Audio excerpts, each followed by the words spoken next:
Hello साथीहरू, के छ हाल खबर? This is Sumi, welcome to my blog. अनि आज चाहिँ हामी तरकारी टिप्दैछौँ है, सँगै टिप्नुमै। अनि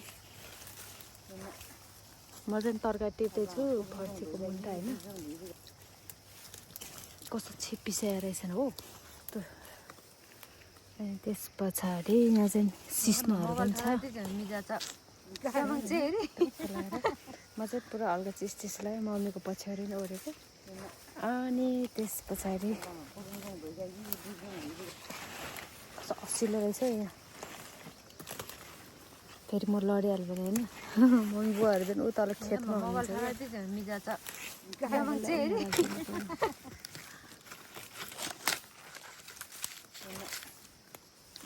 ब्लग खिचिने मान्छे नभएर गाह्रो छ मलाई, केही कुरा गाउँतिर भएको केही कुरा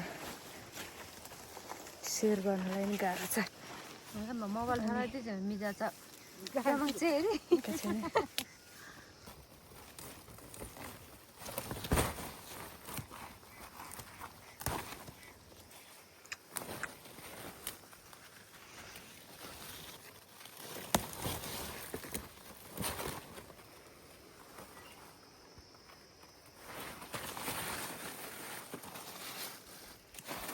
हेर्नु न, यो फर्सीको मुन्टा मात्र होइन कि यहाँनिर सिस्नुको भारी पनि छन्।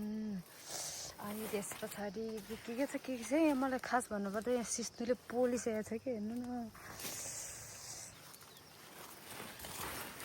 मलाई फर्सीको मुन्टा पहिला मिठो लाग्दैन थिएन, अहिले चाहिँ खुब मिठो लाग्छ कि। आज म नटिपौँ भनेर भनेको होइन, फेरि म मेरो बुवा पनि तल काम गर्दै हुनुहुन्छ नि त। अनि म मेरो बुवाको मात्रै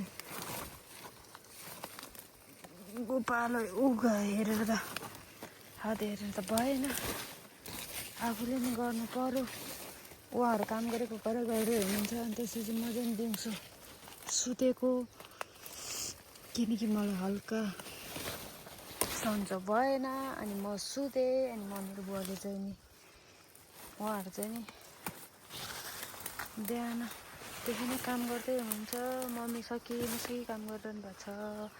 के गर्नु, खेतीपाती नगर्नु भने मान्नुहुन्न। अनि मलाई गर्न आउँदैन। अनि के चाहिँ सघाउनु, मैले सघाउनु भने पनि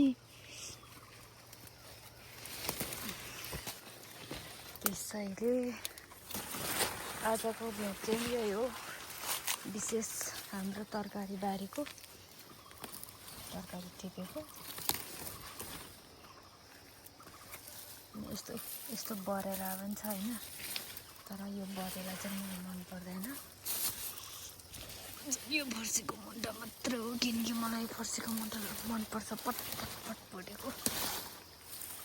त्यही भएर हेर्ने साथीहरू, यस्तो पनि छ हाम्रो गाउँतिर चाहिँ, घरतिर यस्तोहरू हुन्छ। यस्तो तरकारीहरू कलाएर फर्सीको मुन्टा खेलाएर पकाउनु पर्छ आज। खास चाहिँ मेरो चाहिँ मम्मी बुवालाई खासै मन पर्दैन फर्सीको मुन्टा, मैले मात्रै खाने हो फर्सीको मुन्टा। अनि मलाई चाहिँ यति भएपछि पुग्छ। फर्सीको मुन्टा चाहिँ यति भयो होइन, यति भएपछि चाहिँ मलाई मजाले पुग्छ। अब म केलाउनतिर लागेँ। यस्तो छ तरकारी टिपिसक्यो फाइनली साथीहरू। मैले तरकारी टिपिसकेँ, फर्सीको मुन्टा, सिमी, त्यस पछाडि यहाँ छ करेलाको बोट, फर्सीको बोट यहाँ छ सरर लाएर यस्तो छ। अनि यहाँ फलेको फर्सीहरू यत्रो धेरै छ।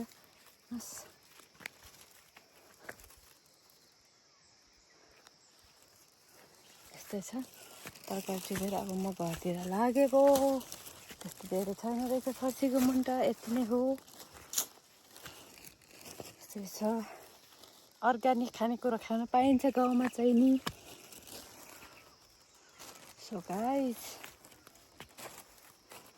त्यसै कलर यहाँ चाहिँ हाम्रो होइन बाख्राको घर छुट्टै, त्यस पछाडि त्यो घाँस दाउरा राख्ने छुट्टै यस्तो हुन्छ नि त। अनि छोटो यहाँ यो डाँडाभरिमा 3-4 घर छ क्या फर्सी उसिनेर खाने भए चाहिँ फर्सी लिएर आऊ है भन्दै हुनुहुन्छ मम्मीले। उसिन्ने खालको फर्सी चाहिँ कस्तो मिठो हुन्छ हेर्नुहोस् है। म चाहिँ यहाँ खास गरी फर्सीको मुन्टा खोजेर हो।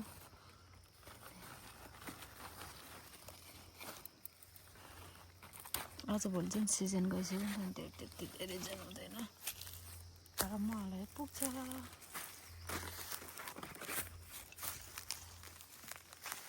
यति भएपछि मलाई पुग्छ। सिमी भयो, फर्सीको मुन्टा भयो। अब म जाँदैछु फर्सी टिप्नको लागि। फर्सी चाहिँ लास्ट धेरै छन् होइन, खाइ नसक्नु छन्। यो फर्सीहरू चाहिँ एकजना तता भाउजूले लिन आउनुभएको छ अनि लगेर जानुहुन्छ र उहाँहरूको छैन अरे, अनि लगेर जानु भनेर दिनुभएको छ। अनि हामीलाई उसिनेर खानुलाई चाहिँ नि एउटा छानेर ल्याऊ भन्नुभएको छ। कस्तो मनपर्छ भनेर छ। त्यसपछि यहाँ यस्तो पनि छ, यसले त त्यो चिलाउँछ नि होइन। हेर्नु छ काट्छु ए टक्क ल्याएर हरी मर्च अब खतरा रहेछ थाहा छैन। उयो भने एउटा थियो भन्दै होइन, यो चाहिँ होला कि भनेर सोचेर त कुन चाहिँ फर्सी उसिनेर खाऊँ होला त। अब म ल भनिदिनुहोस् त गाइस कुन चाहिँ उसिनेर खाऊँ। खतरा छ दुइटै। मलाई त योभन्दा यो मिठो होला जस्तो पो लागिरहेको त। त्यस्तो छ गाइस, त्यस्तो छ। सो गाइस यहाँ चाहिँ तोरीको साग पनि छ होइन, तरकारी चाहिँ खाइ पनि छ। हेर्नुहोस् हाम्रो गाउँ चाहिँ यस्तो छ होइन तन्त्र। अनि त्यस पछाडि अब यो फर्सी चाहिँ म भोलि मात्रै उसिन्छु किनकि मैले आज काटेर होइन बोटबाट काटेँ। भोलि चाहिँ फर्सी नै काटेर त्यसै छोडिदिन्छ अनि पानी भएको निस्किन्छ। अनि भोलि बेलुका उसिन्छु अनि पर्सि चिसो भएपछि खान चाहिँ मिठो लाग्छ। यो चाहिँ एकदमै त्यो हुन्छ कि पानी कस्तो भनेदेखि पिराले खान्छ नि त्यस्तै हुन्छ, मिठो हुन्छ गुलियो।